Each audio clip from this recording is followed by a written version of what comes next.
As a matter of fact, the government today, in fact, extended export curbs on sugar beyond 31st of October to ensure adequate domestic supplies amid higher demand and output concerns in major producing states following weakest monsoon season in last 5 years. The date of restriction on export of raw, white, refined and organic sugar was extended beyond 31st of October till further orders as per a DGFT, which is the Directorate General of Foreign Trade notification. Meanwhile, India also decided to lift restrictions on exports of non-basmati white rice to specific countries including Nepal, Cameroon, Malaysia, Philippines, Seychelles, Ivory Coast and the Republic of Guinea. All those countries and more will get rice from India. So an export curb stays. However, some of these countries have been excluded as far as rice is concerned. So I think what I really need to understand from this print is that while these countries are open now to receive rice from India, is there a limit like the government had done earlier? Okay. So as long as this is unlimited rice export or the equilibrium of demand from these countries versus what India is supplying is being met, then I think we can safely assume that the government is now lifting slowly, steadily the curbs that had been put in place to cater for the domestic demand in the double-digit inflationary scenario that we were living in up until, as recent as about 2 months ago, July data. Now, if this is linked to a certain quantity, then these countries that you mentioned, Shweta, get added to the basket of countries including Bhutan, Singapore and a few African nations which already had been excluded from the complete restriction, of India exporting rice. Now, again, I think important to note here that we are talking about non-basmati rice, we are talking about white rice, and the MEP on export of basmati rice had been an issue of contention on which the government did reduce finally the MEP or the minimum export price, which has come into effect yesterday.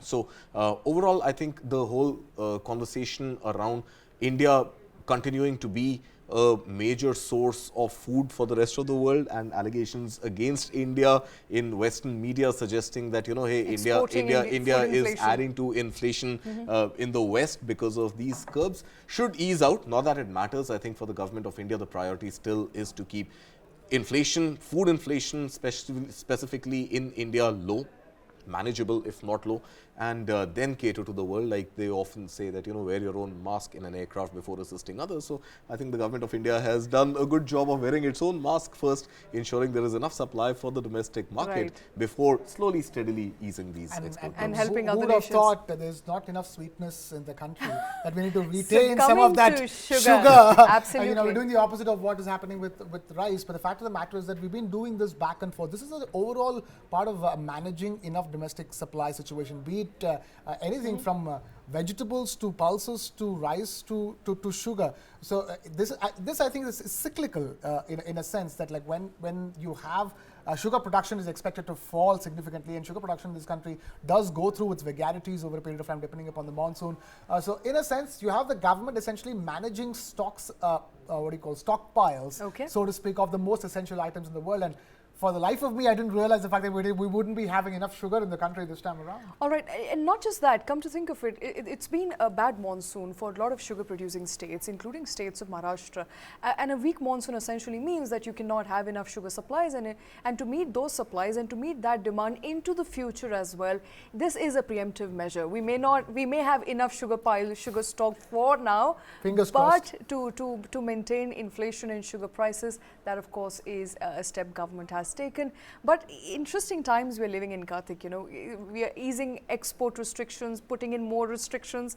It is playing up to what is important for the country as opposed to what the world needs at the moment, trying to be self-sufficient. True, and I think if you were to look at India itself, I think there is update even on wheat. Yes. So even on wheat, we've seen the MSP increase by about 150 rupees. In fact, all of that was part of that Cabinet Committee for Economic Affairs meeting that took place. In fact, both the stories that we just talked about, the hike in the DNS allowance for government employees, that decision of 4% hike in DNS allowance for government employees, and the decision to hike the minimum support price or MSP or the price at which the government procures from the farmers, a hike in MSP.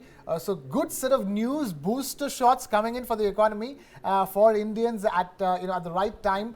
So the timing is very important. So two sets of good news from that Cabinet Committee for Economic Affairs: hike in DNS allowance and a hike in the minimum support price for wheat. Bodes well for both employees in the government and the farmers of this country as well, Shweta.